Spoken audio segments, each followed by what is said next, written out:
Semina Verbi, la semence du Verbe dans le cœur des hommes et des femmes d'aujourd'hui. Homélie du deuxième dimanche de Pâques à Nessé par l'abbé Christophe Larrey, prêtre du clergé diocésain de Dapong, au Togo. La première lecture est tirée du livre des Actes des Apôtres, chapitre 5, versets 12 à 16. Le psaume 117. La deuxième lecture est tirée de l'Apocalypse de Saint Jean, chapitre 1, versets 9 à 11a, les versets 12 à 13 et les versets 17 à 19. L'évangile est tiré de Saint Jean, chapitre 20, versets 19 à 31. Bien-aimés du Seigneur, Christ est ressuscité, alléluia. Il est vraiment ressuscité, alléluia.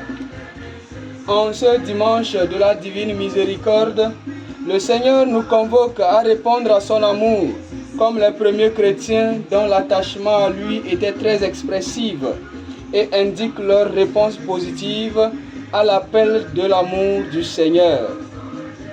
De même, l'apôtre Thomas dans l'Évangile a également bénéficié de cette miséricorde quand le Seigneur l'a invité à contempler ses plaies et son côté ouvert. Le récit des apparitions de Jésus raffermit la foi des disciples qui ont vu leur maître mourir sur la croix. Sans ces apparitions, il serait difficile de croire en la résurrection du Christ.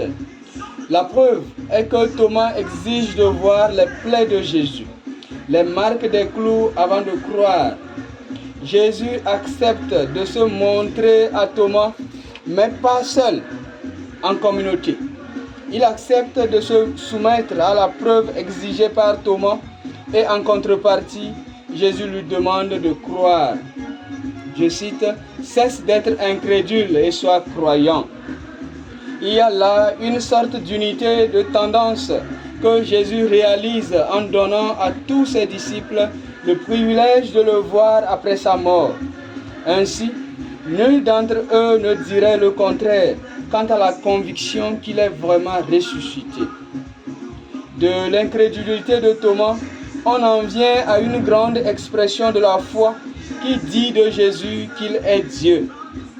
Je cite, « Mon Seigneur et mon Dieu ».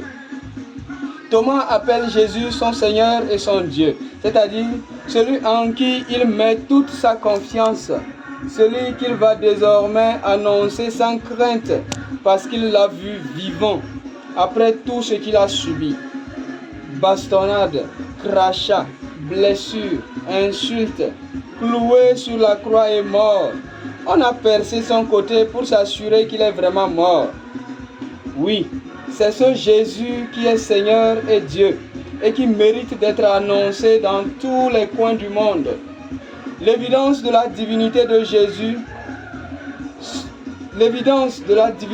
Jésus sont les signes extraordinaires qui se dévoilent même jusque dans sa mort.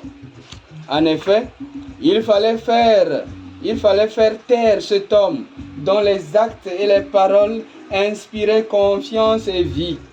Mais à défaut de le tuer, il y a eu occasion de lui offrir une belle manière de s'exprimer, celle de ressusciter après avoir été tué sur la croix. Mieux encore, l'expression du ressuscité montre de plus en plus après sa résurrection. Son expression monte. Il ne s'agit plus seulement du fait que le tombeau soit vide, ni du fait qu'il ait des apparitions du ressuscité.